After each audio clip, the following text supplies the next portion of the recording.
The metal chains around Jake Morrison's wrists were cold against his skin. The small prison cell smelled like rust and alien sweat. He sat on the hard floor next to his team members, all 12 of them captured during what was supposed to be a simple scouting mission. The bug-like creatures that held them prisoner called themselves the Zirathi. They looked like giant ants walking on 2 legs, with 4 arms and black eyes that never seemed to blink. Lisa Carter, his sergeant, had a cut on her forehead that had stopped bleeding hours ago. She looked at Jake and whispered, "Captain, what do we do now?" Her voice was barely loud enough to hear.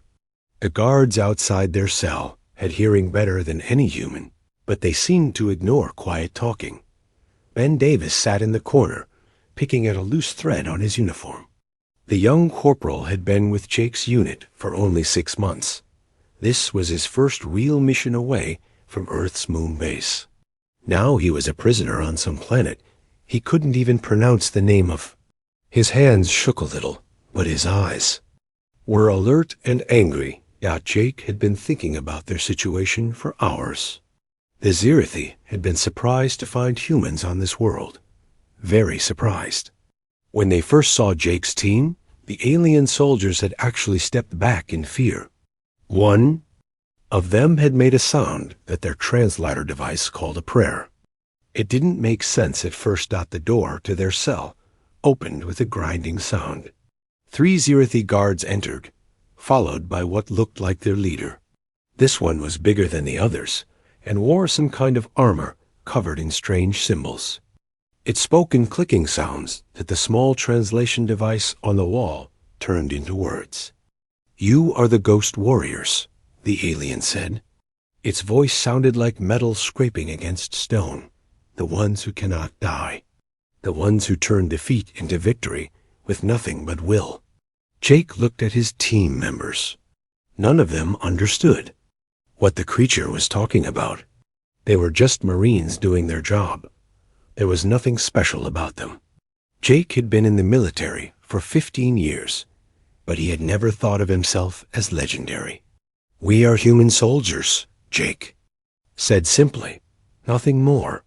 The Zirathi leader made a sound like laughter, but it was not happy laughter. "You lie. We know the stories. For 300 years, your kind has appeared from nowhere. You fight battles you cannot win, yet you win them. You disappear like smoke when defeat comes. Your ships are seen in systems where no ships should be able to go. Your warriors kill 10 enemies for every one of you that falls." Lisa looked confused. "Captain, what is he talking about?" The alien continued speaking. "The Battle of 7 Suns, where 50 human ships destroyed a fleet of 500. The Siege of Corval Prime, where 300 human soldiers held a city against 10,000 attackers for 6 months.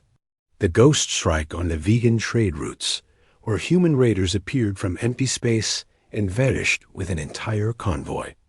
Ben whispered, "I never heard of any of those battles." Jake hadn't either. The alien was describing military actions that sounded impossible. No human force had ever been large enough to do such things. Earth's military had maybe 50,000 people total, spread across a dozen hidden bases. They certainly didn't have fleets of warships or armies large enough to siege entire planets. The Zirathi leader moved closer to the bars. "Your people have been a shadow over our empire for centuries. Every victory against you costs us 10 times what it should. Every defeat of your forces leads to 3 more attacks elsewhere. You fight like demons, and you never surrender. And you never forget." "Look," Jake said, trying to keep his voice calm, "I think you have us confused with someone else. Humans aren't some great military power. We're just survivors trying to stay alive." The alien made that scraping laugh sound again. "Survivors.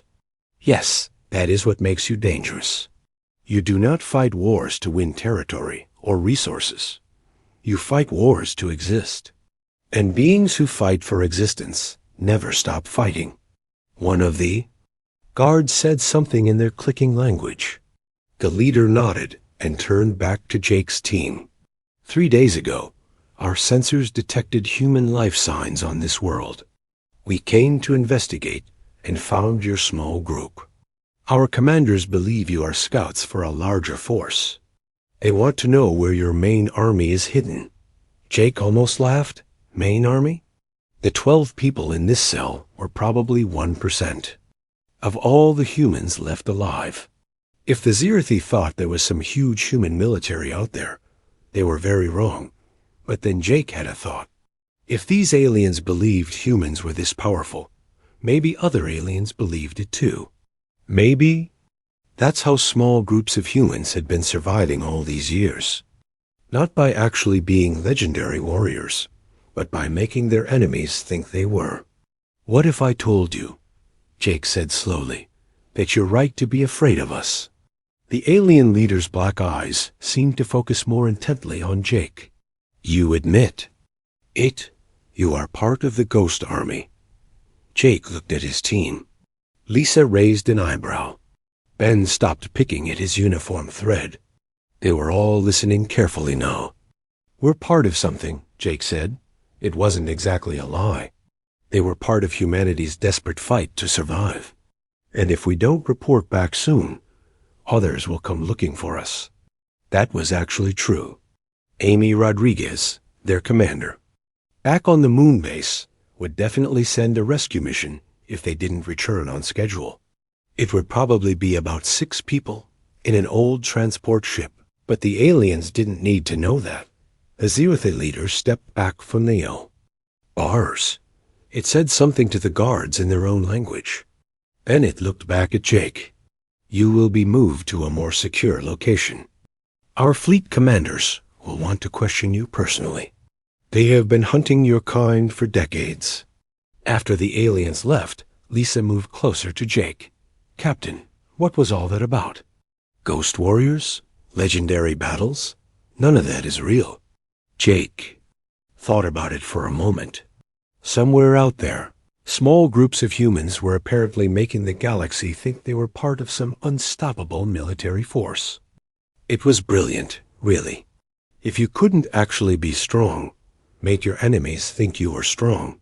Maybe it is real, Jake said quietly. Maybe every time a human survives when they shouldn't, every time we win a fight, we should lose every time we escape when escape seems impossible. We're creating these legends. Ben looked up from the corner. So we're accidentally scaring the entire galaxy? Jake smiled for the first time since their capture. Ben, I think we might be. Outside their cell, they could hear the Zirathi guards talking nervously in their clicking language.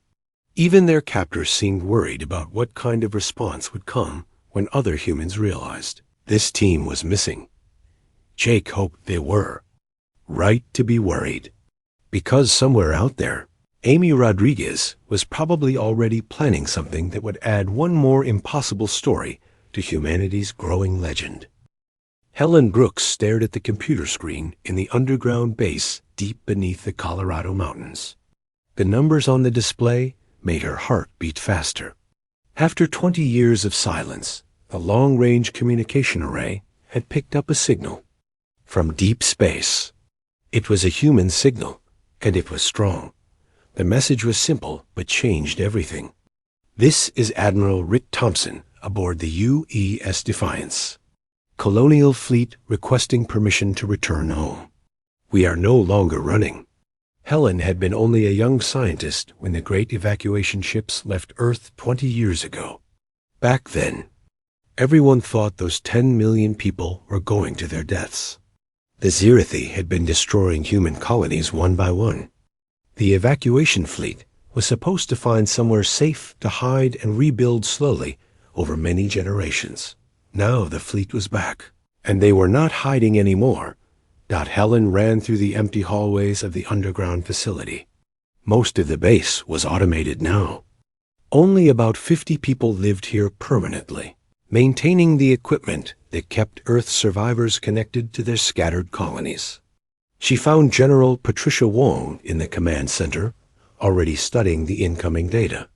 General, are you seeing this? Helen asked, out of breath from running. Patricia looked up from her displays. She was older now, with gray hair and tired eyes. She had been fighting this war for 25 years, ever since the first Zirathi ships appeared in Earth's sky. I see it, Helen. The question is, do we believe it? The data streaming in from the returning fleet was incredible. The evacuation ships had not just survived their 20 years in deep space. They had grown into something much larger. Ship counts, weapon specifications, and crew numbers that seemed impossible. Danny Kim, their communications officer, looked up from his station. General, I'm getting more signals. Lots more. The fleet is huge. On the main screen, dots of light appeared one by one as ships dropped out of faster-than-light travel at the edge of the solar system. Helen counted 50, then 100, then stopped counting. There were too many to track. Patricia touched a button on her chair. This is General Wong, Earth Command. Admiral Thompson, is that really you? The reply came back in seconds. Hello. Patricia, it's good to hear your voice again. We have a lot to talk about. Helen remembered Rick Thompson from before the evacuation. He had been a young captain then, chosen to lead the colony ships because he was good at keeping people calm during emergencies. The voice on the radio sounded older but more confident. Rick, our sensors are showing thousands of ships. That can't be right. It's right, Patricia. We've been busy out there. But first, I need to know about the situation here. Are the Zirathi still a threat? Patricia looked at Helen and Danny. They had been tracking Zirathi movements for months. The alien empire was preparing something big. Their fleet movements suggested they were planning to finish what they started 25 years ago. They're massing for a final attack, Patricia said. Our intelligence suggests they want to wipe out the remaining human settlements once and for all. They think we're nearly extinct. There was a pause before Thompson replied. Well, they're about to learn they were wrong. We need to coordinate with your resistance networks. How many operational cells do we have? Helen was surprised. How did Thompson know about the resistance networks? Those were top-secret operations, managed by people like Steve Garcia, who ran hidden cells throughout Zirathi space. Even most Earth personnel didn't know the details. Danny's eyes went wide as he monitored. More incoming signals. General, I'm picking up transmissions from inside Zirathi territory. Human transmissions. They're using our old military codes. Patricia stood up from her chair. Get me Steve Garcia on a secure channel. Now. Steve Garcia's voice came through the speakers a few minutes later. He sounded tired but excited. General Wong, I assume you're getting the same signals we are. The cavalry is coming home. Steve, where are you right now? Currently hiding in an asteroid field about 50 light years from Earth. My team just helped 12 humans escape from a Zirathi prison camp. One of them is a Marine captain named Jake Morrison. He has some interesting intelligence about how the aliens see us. Helen leaned forward. This was getting complicated fast. What kind of intelligence? The Zirathi think we're legends, General. Ghost warriors who can't be killed. Supernatural fighters who appear from nowhere and disappear like smoke. For the past 3 centuries, every time a small group of humans survived an impossible situation, it added to our reputation. Patricia was quiet for a long moment. Steve, are you saying our survival tactics accidentally created a psychological warfare campaign? That's exactly what I'm saying. The aliens are terrified of us, but they don't know why. They think we have some kind of secret army that strikes from the shadows. The main screen flickered, and Admiral Thompson's face appeared. He looked older, but stronger than Helen remembered. Behind him, she could see the bridge of a warship that looked nothing like the old human designs. Patricia, Steve, everyone listening. To this, Thompson said, what Steve just described is exactly what we hope to hear. The colonial fleet has spent 20 years preparing for this moment. We've been building ships, training personnel, and developing technology. But most importantly, we've been watching. Watching what? Patricia asked. Watching how our reputation grew. Every human who refused to surrender, every impossible escape, every time someone fought when they should have run, it all added up. The galaxy thinks humans are unstoppable. We're going to prove them right. Danny looked at his instruments. Again. Admiral, our long-range sensors are showing Zirathi fleet movements. They're converging on the remaining human colonies. Looks like they're planning to attack within days. Thompson smiled, and it was not a friendly expression. Perfect timing. Carol Adams, are you monitoring this channel? A new voice joined the conversation. Yes, Admiral. Intelligence networks are standing by. Helen had never heard of Carol Adams, but Patricia's reaction suggested she was important. Carol, initiate Operation Ghost Return. All sleeper cells, all. Hidden assets, all monitoring stations. It's time to stop hiding. Understood, Admiral. Sending activation codes now. Patricia looked confused. Rick, what is Operation Ghost Return? For 20 years, Patricia, we've had people watching the Zirathi. Not just watching, but carefully managing their perception of us. Every legend they believe about humans was crafted by our intelligence operatives. Every story about ghost warriors and impossible victories was based on real events that our people made sure got reported in exactly the right way. Helen felt her mouth drop open. You mean the legends are real? The legends are real, but they're also incomplete.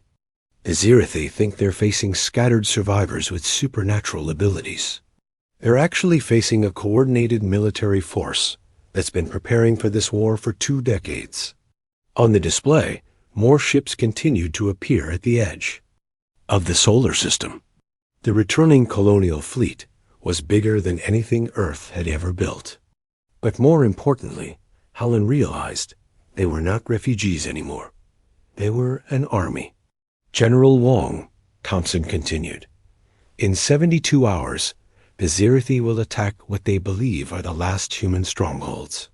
Instead, they're going to find out that the legends they've been hearing for 3 centuries were just the beginning. The real human military is about to introduce itself. Patricia looked at the display, showing thousands of returning ships. Rick, are we really ready for this? Thompson's smile got wider. Patricia, we've been ready for this since the day we left. The question is, are the Zirathi ready for us? Outside the underground base, hidden sensors began detecting movement. In space, the war that had started 25 years ago was about to begin again. But this time, the humans would not be running. Ship Captain Vex High stood on the bridge of his flagship, watching the sensor displays with growing confusion. His screens showed empty space, but something was wrong. The readings flickered and jumped like something was interfering with them. Space itself seemed to be moving in ways that made no sense. The Zirathi war fleet was the largest ever assembled. 1,200 ships spread across several light years, all moving toward the final human colonies. Vex High had been planning this attack for months. Intelligence reports said only a few thousand humans remained alive, scattered across 3 small settlements. This would be the battle that ended the human problem forever, but his sensors were acting strange. Empty space showed energy readings that shouldn't exist. His navigation computers kept reporting ghost contacts that appeared and disappeared without explanation. The technical staff insisted their equipment was working perfectly, but Vex High had been a ship captain for 40 years. He knew when something was not right. Communications? Any word from our scout ships? Vex High asked. The communications officer looked nervous. Sir, we lost contact with Scout Group 720 minutes ago. Their last transmission was cut off in the middle of a sentence. Vex High felt his stomach tighten. Scout Group 7 had been investigating unusual readings near the edge of their sensor range. 12 fast ships with experienced crews had simply vanished without sending a distress signal. On the other side of the galaxy, Admiral Rick Thompson stood on the bridge of the UES Defiance and watched his fleet move into position. 8,000 ships had spread out across dozens of star systems, all invisible to Zerathi sensors, thanks to technology developed during 20 years in deep space. "Admiral, all fleet elements report ready," said Captain Kevin Murphy from his destroyer, the UES Retribution. Kevin had been born on one of the colony ships during the long exile. He had never seen Earth, but he had trained his entire life for this moment. Thompson nodded and opened a channel to all human forces. "This is Admiral Thompson to all units. Operation Ghost Return is now active. Phase 1 begins in 30 seconds. Throughout Zerathi space, hidden human operatives received the signal. Carol Adams sat in a concealed bunker on a mining world deep in enemy territory. She had been undercover for 5 years, posing as a maintenance worker while secretly gathering intelligence and preparing for this day. "All sleeper cells, this is Control," Carol spoke into her hidden communicator. "Execute Phase 1. Let them see us." Across the Zerathi Empire, humans who had been hiding in plain sight suddenly stopped hiding. Space stations that had appeared empty for decades powered up their lights. Asteroid bases revealed themselves by dropping their concealment fields. Hidden colonies began broadcasting on every frequency.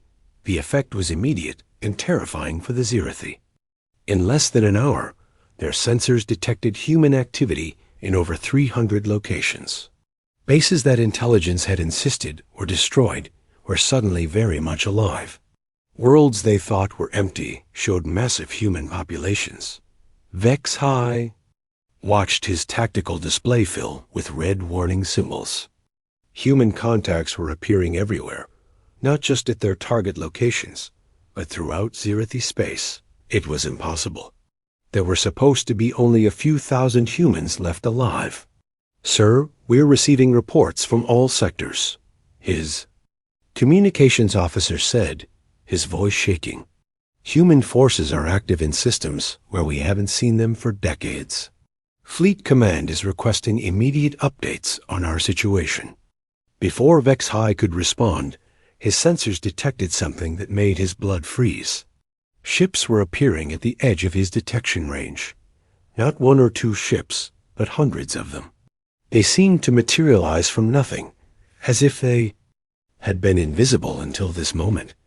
Tracy Wells sat at the controls of the stealth ship UE's Shadow, deep inside the Zerathi fleet formation.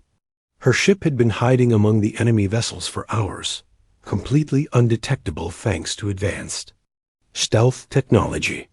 She watched the alien ships panic as human forces revealed themselves throughout their empire. "Shadow to Fleet Command," Tracy whispered into her communicator. "I am in position inside their formation. The enemy is completely surprised. They have no idea what they're facing." Thompson received Tracy's report with satisfaction. "Acknowledged, Shadow. All units, begin Phase 2. Show them what 20 years of preparation looks like." The human fleet dropped out of stealth mode all at once. Suddenly, the Zerathi found themselves surrounded by ships that seemed to appear from empty space. The human vessels moved in perfect formation, their designs unlike anything the aliens had seen before. They were sleek and deadly, built for speed and firepower. Kevin Murphy felt his heart pound as his destroyer moved into attack position. The enemy fleet was 3 times larger than the human force, but they were scattered and confused. The humans had achieved complete surprise. "All weapons charged and ready, Admiral," Kevin reported. Thompson looked at the tactical display showing both fleets. The Zerathi were powerful, but they had made a critical mistake. They had gathered their forces to attack what they thought were the last few human colonies. Instead, They had walked into a trap 20 years in the making. Fleet command to all. Units, Thompson said calmly. The Zirathi have spent 3 centuries hearing legends about human warriors who appear from nowhere and achieve impossible victories. Today, we're going to show them those legends were true. All ships, you are free to engage. The battle began with the human fleet striking from every direction at once. Ships that had seemed to materialize from empty space opened fire with weapons the Zirathi had never encountered. The alien formation, designed to crush weak resistance, fell apart under coordinated assault from forces that shouldn't have existed. Vex High watched his tactical display turn into chaos. Human ships moved with impossible precision, striking at weak points in his formation while avoiding his strongest weapons. His fleet was larger, but the humans fought like they knew exactly where every enemy ship would be before it got there. Damage reports coming in from all sectors. His communications officer called out. The humans are hitting us faster then. We can respond. Sir, how are there so many of them? Vex High had no answer. According to every intelligence report, humanity was nearly extinct. But the force attacking his fleet was larger and more advanced than anything in Zirathi military records. These were not desperate survivors fighting for their lives. These were professional warriors executing a carefully planned battle. On the UES Shadow, Tracy Wells watched the battle unfold from inside the enemy formation. Zirathi ships were trying to regroup, but they kept firing at targets that were no longer there when their weapons reached them. The human ships seemed to dance around the slower alien vessels. Fleet Command, this is Shadow, Tracy reported. The enemy is completely confused. They're shooting at sensor ghosts while our real ships attack from different angles. Thompson smiled as he watched the battle progress. Understood, Shadow. All fleet units, initiate Phase 3. Show them what we learned in the deep dark. Suddenly, space around the Zirathi fleet began to behave strangely. Stars seemed to shift position. Navigation systems failed as local space became unreliable. Some Zirathi ships found themselves firing at targets that existed in multiple locations at the same time. The humans had learned to weaponize quantum uncertainty itself. Reality had become their ally in ways the Zirathi could not understand or counter. After 20 years of studying ancient technologies and pushing the boundaries of known physics, humanity had developed weapons that turned the fundamental laws of the universe into tools of war. Vex High watched his fleet fall apart around him. This was not a battle anymore. It was a demonstration of power beyond anything his people had imagined. The human legends spoke of warriors who could not be defeated, who turned certain defeat into overwhelming victory through will alone. For the first time in his long military career, Vex High understood that the legends had been true all along. Humans were not just back. They had returned as something far more powerful than anyone had imagined possible. The war that began 25 years ago was about to end, but not the way the Zirathi had planned. The space battle raged for 3 hours before Fleet Commander Thakis realized his massive fleet was losing. His 1,200 ships should have crushed any human force easily. Instead, they were being torn apart by an enemy that seemed to exist in multiple places at once. Colonel Ryan Brooks led his fighter squadron through the chaos of the battle. His small ships moved between the massive alien vessels like angry hornets, striking at weapon systems and engines before disappearing. Back into the darkness of space, the Ghost Riders had trained for this kind of fighting during 20 years in the deep void. They knew how to hit hard and vanish before the enemy could respond. Ghost leader to all fighters, Ryan spoke into his helmet radio. Target their command ships. Make them blind and deaf before we go for the kill. His pilots responded with quick clicks on their radios. They had practiced this attack pattern thousands of times. Each fighter knew exactly where to strike and when to retreat. The Zirathi ships were powerful, but they were designed to fight other large vessels, not swarms of small, fast attackers.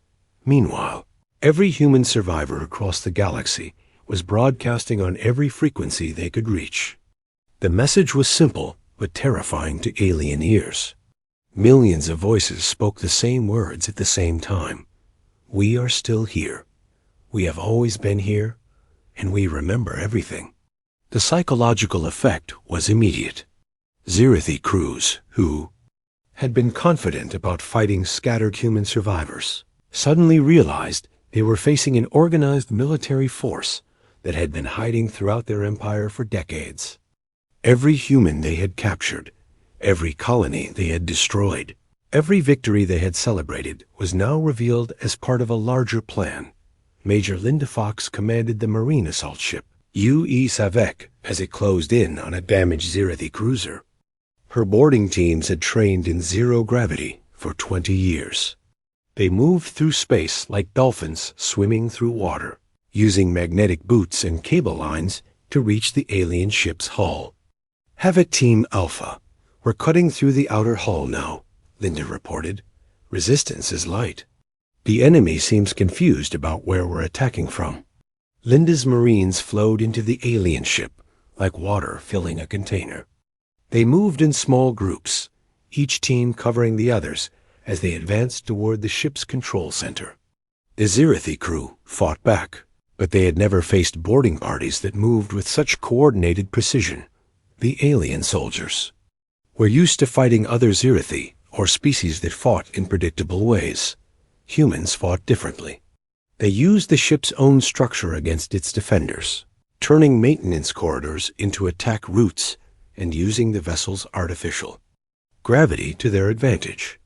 Control center secured, Linda announced 20 minutes after the boarding began. Enemy crew is surrendering. They keep asking how we got aboard their ship so fast. Admiral Thompson watched the battle from the bridge of his flagship. The quantum disruption field was working better than expected. Space around the Zirathi fleet had become unreliable. Their weapons fired at targets that existed in multiple locations simultaneously. Their navigation systems couldn't figure out which direction was which. Captain Janet Miller, his chief science officer, monitored the quantum field from her station. "Admiral, the field is stable, but we're pushing the limits of what the technology can handle. If we maintain this level of disruption much longer, we might affect our own ships." Thompson nodded. The quantum weapons were dangerous, barely understood technology that humanity had discovered in ancient ruins during their 20-year exile. The ability to make reality itself unreliable was powerful, but it came with risks. "How much longer can we maintain the field?" Thompson asked. "Maybe another hour before the probability cascade becomes uncontrollable," Janet replied. "After that, we won't be able to predict what happens to anyone in the affected area." Thompson looked at the tactical display. The Zirathi fleet was breaking apart under the combined assault of conventional weapons and quantum disruption. Many of their ships were retreating or trying to surrender. The battle was almost won. "All units, this is Fleet Command," Thompson announced. "Begin withdrawal from the quantum field. Conventional weapons only from this point forward."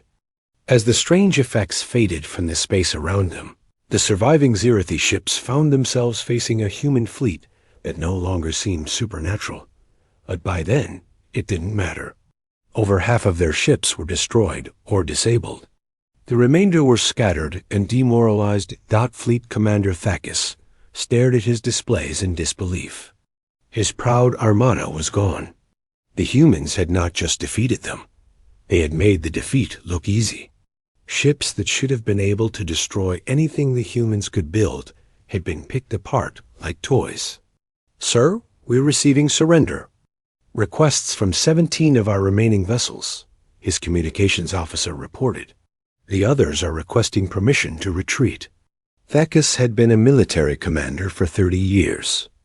He had won battles against enemies throughout the galaxy, but he had never faced anything like this.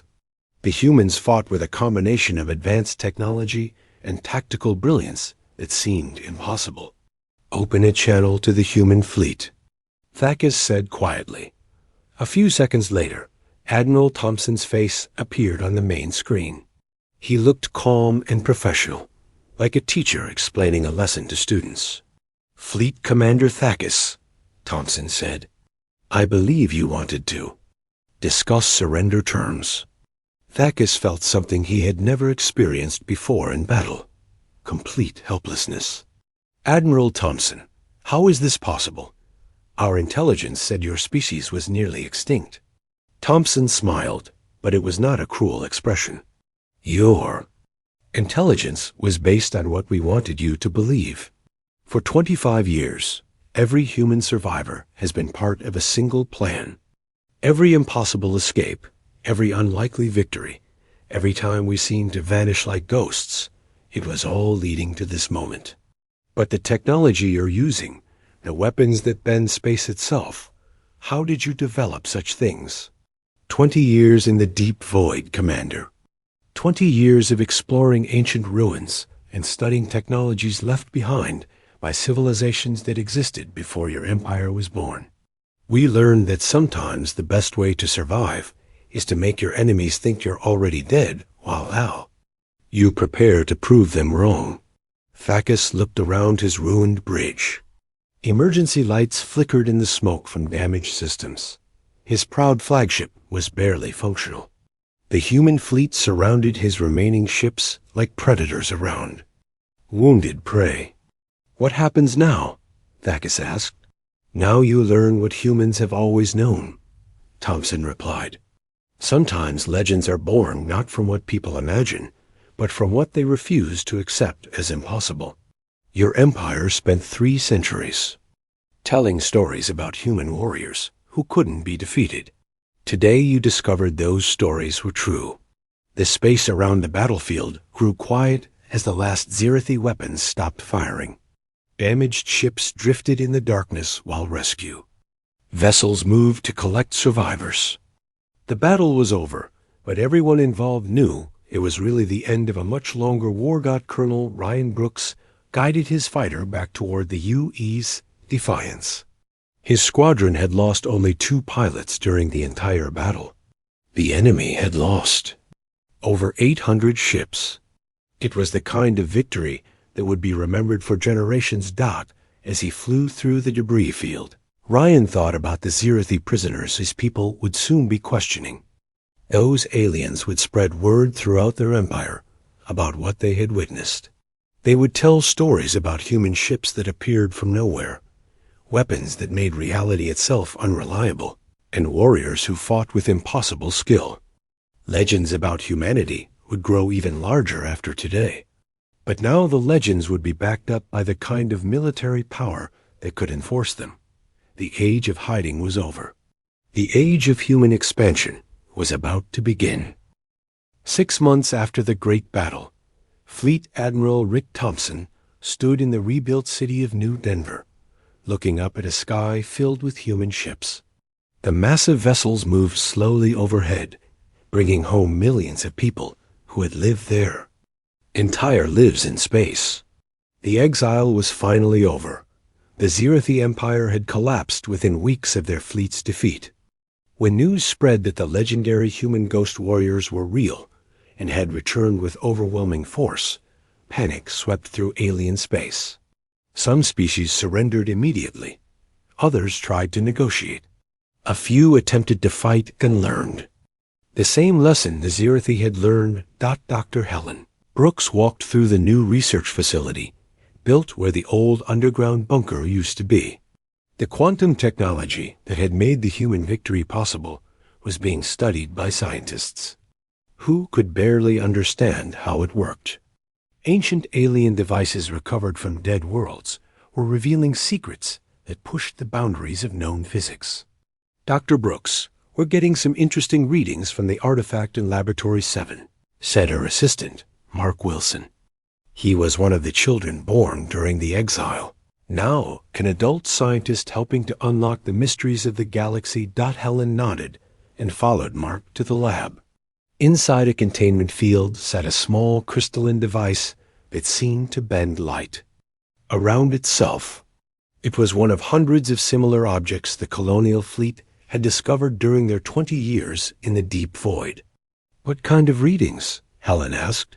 It's responding to quantum field fluctuations in ways we've never seen before, almost like it's trying to communicate. Helen studied the data on the nearby computer screen. The ancient device was definitely active, creating patterns that looked almost like language.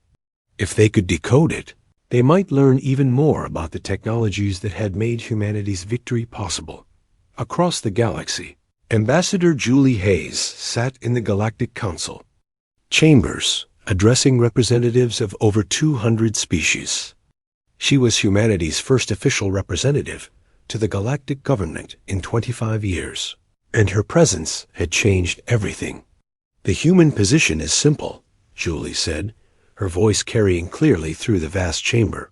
We seek peaceful relations with all species, but we will not tolerate aggression against human settlements or our allies. The alien delegates listened in respectful silence. Word of the Zirathi defeat had spread throughout the galaxy. Every species now knew that humans possessed military technology beyond anything previously seen. Some of the smaller civilizations had already requested human protection from larger, more aggressive neighbors. What guarantees can you offer that humanity will not use its advanced weapons to conquer other species? Asked the representative from the Altair Confederation. A collection of peaceful trading worlds. Julie smiled. Ambassador Kethron, humanity has spent 3 centuries proving that we fight only when we must. We could have revealed our true strength at any time during the past 25 years. Instead, we chose to remain hidden until we were forced. To defend ourselves, the truth was exactly what Julie said. Humanity could have conquered half the galaxy already if that had been their goal. Instead, they were focused on rebuilding their own civilization and protecting the species that had helped them during their darkest years. On Earth, General Patricia Wong oversaw the construction of new cities and spaceports. The planet that had been nearly empty for decades was alive again. Millions of humans were returning from the colonial fleet, bringing with them technologies and knowledge gained during 20 years of exploration. General, the orbital shipyards are requesting approval for the new defense platform designs, said her aide, Captain Robert Chun. The young officer had been born on Earth during the war years and had never seen his homeworld at peace before. Patricia looked at the construction plans on her tablet. The platforms would protect Earth and the inner solar system from any future attacks. But more importantly, they would serve as training centers for the new human military academies. The children being born now would grow up in a galaxy where humanity was respected and feared. Approved, Patricia said. But make sure the designs include facilities for joint training with our alien allies. We're not building these platforms to threaten anyone. We're building them to keep the peace. In a small house on the outskirts of New Denver, Colonel Jake Morrison sat with his wife Laura and their 8-year-old son Tommy. The boy was playing with toy spaceships, making them dart and weave through the air like fighters in a space battle. Dad, were you really there when the big ships came back? Tommy asked, looking up from his toys. Jake smiled and ruffled his son's hair. I was there, Tommy. But the big ships were just the beginning. The real victory was that we never gave up, even when things looked hopeless. Lavra joined them on the couch, carrying a cup of coffee and the latest news reports from the outer colonies. The Henderson family from Deck 7 sent a message, she said. They're opening a new settlement on Kepler 442b. The same world where you were captured all those years ago. Jake laughed. It seemed appropriate somehow. The world where he had first learned about humanity's legendary reputation was now becoming a peaceful farming colony. The cycle of war and hiding was finally broken. Will there be more wars, Dad? Tommy asked, his young face serious. Jake thought about the question carefully. The galaxy was vast, and there would always be conflicts between different species and civilizations. But humanity was no longer weak and scattered. They had allies, advanced technology, and most importantly, they had proven that legends could become reality through determination and careful planning. There might be sun, Jake said honestly, but if there are, humanity will be ready. We've learned that sometimes the best way to avoid a fight is to make sure everyone knows you can win if you have to. Tommy nodded solemnly and went back to playing with his toy ships. But now he made them work together, protecting smaller ships from imaginary enemies. Outside their window, Jake could see the lights of returning colony ships in the evening sky. Each one carried families who had spent their entire lives in space, finally coming home to a world that was safe again. The great experiment of human survival had succeeded beyond anyone's wildest dreams. The Zirathi had spent centuries telling stories about human ghost warriors who appeared from nowhere and achieved impossible victories. Those stories had spread throughout the galaxy, creating a mythology that even humans themselves had not fully understood. But now the galaxy knew the truth. The legends had not been exaggerations or myths. They had been previews of what humanity could become when they stopped running and started fighting back. The ghost warriors were real, and they had returned to claim their place among the stars. Admiral Thompson's final report to Earth Command was simple. Mission accomplished. Humanity is no longer hiding. The future belongs to us. The age of legends was over. The age of human expansion had begun. And across the galaxy, species that had grown comfortable with their own power were learning that sometimes the greatest threat comes not from the enemy you can see, but from the one you thought was already defeated. The humans were home, and they were here to stay.